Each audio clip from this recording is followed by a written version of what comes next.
رمضان كريم علينا وعليكم متابعين قناة حياتنا اليوم على اليوتيوب. كل سنة وحضراتكم طيبين، ورمضان كريم عليكم وعلى الأمة الإسلامية بخير يا رب، ويا رب يجعله رمضان سعيد علينا كلنا.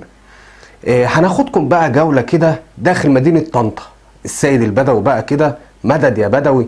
ونروح هناك نشوف الأجواء كده والجو البديع والفوانيس رمضان بقى وطلة رمضان كده ما نحسهاش غير في شارع المعز في القاهرة والشوارع الحلوة دي ومدينة طنطا عند السيد البدوي.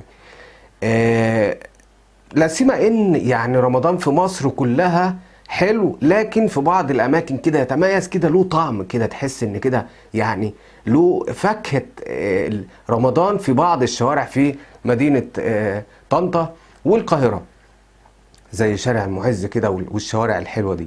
فناخدكم جولة كده لمدينة طنطا ونشوف بقى الفوانيس بقى والسيد البدوي كده والجو الحلو كده، ورمضان ما يحلاش غير يعني بالسحور بقى في الفول والحاجات الحلوة دي. كل سنة وانتم طيبين، ويا رب ان شاء الله يجعلها سنة سعيدة علينا كلنا ورمضان كريم على كل الناس. ويعني عايز اخد من حضراتكم كده واشوف ارائكم. اعمل لكم جولة فين، يعني ناخدكم كده من خلال عدسة حياتنا اليوم ونروح بيكم فين، عايزين تشوفوا شوارع ايه في مصر، ومن خلال قناة حياتنا اليوم هنوريكم الشوارع دي. ناخدكم جولة كده داخل الشوارع كده ونشوف الأجواء الرمضانية والليالي الحلوة كده في القاهرة والناس اللي متابعينا من بره مصر. يعني أنا بشكركم جدا على متابعتكم لينا، ويسعدني ويشرفني إن أشوف تعليقاتكم على الفيديوهات بتاعتي، وأشوفكم يعني بتسألوا عايزين تشوفوا إيه في مصر وأنا أوريه لكم شوارع مصر الجميلة ورمضان والليالي السمحة. يعني ليالي حلوة كده، بنشوف صلاة التراويح ما شاء الله بعض المساجد يعني فول اوبشن، المساجد كلها يعني مفيش مكان، كامل العدد زي ما بنقوله في رمضان. ويا رب تكون سنة كويسة علينا وسعيدة على كل الناس. رمضان شهر القرآن يا جماعة، ما ننساش فيه ان احنا يعني نختم القرآن ونحاول يعني نتقرب الى الله، ونشوف بقى يعني الليالي الحلوة كده والسحور بقى. واكتبوا لي كده يعني اشهى الاكلات اللي بتحبوها، او اكبر مطاعم مثلا عايزين ناخد جولة فيها كده، حد يكتب لي في التعليقات. ويعني السيد البدوي من اللي احنا بنحبها كتير. ويعني طنطا، الناس اللي واخدة فكرة عن طنطا ان هي مدينة ارياف، لا، طنطا دي مدينة، طنطا محافظة الغربية، يعني طنطا دي محافظة وليست مركز، او ليست مجرد مدينة. الناس فاكرة ان طنطا دي تقتصر على الارياف والفلاحين والكلام ده. طنطا يا جماعة يكفي السيد البدوي وانت معدي كده بالقطر، هتبص تلمح مسجد الاحمدي، مسجد السيد البدوي، اللي بيجيله ناس من جميع الجمهورية عشان يحضروا فيه مولد السيد البدوي. احتفالية بقى السيد البدوي دي بتبقى يعني مش هقولك، كمية ناس مهولة، انت ما تعرفش تحط رجلك في مكان.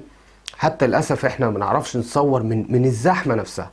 يعني يا تستخدم درون بقى في التصوير، يا اما تطلع على احد العمائر عشان تصور كده والليالي الحلوة دي.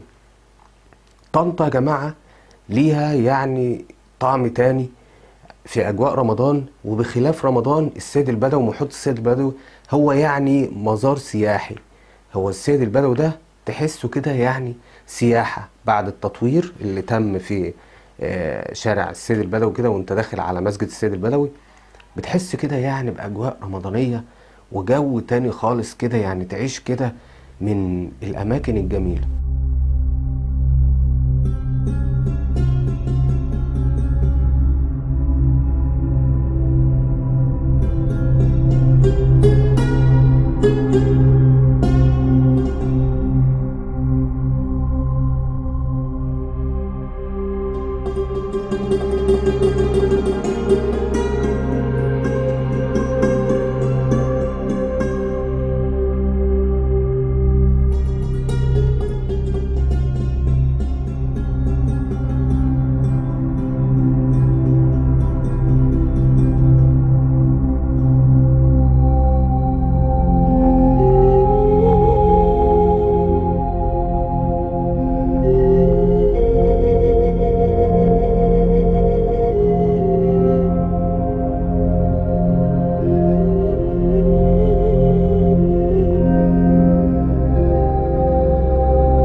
لو عجبتك الجولة بقى في طنطا كده والفوانيس والجو ده، يا ريت تكتبوا لي في التعليقات عايزين تاخدكم جولة فين، وانا ان شاء الله من خلال عدسة حياتنا اليوم اوديكم.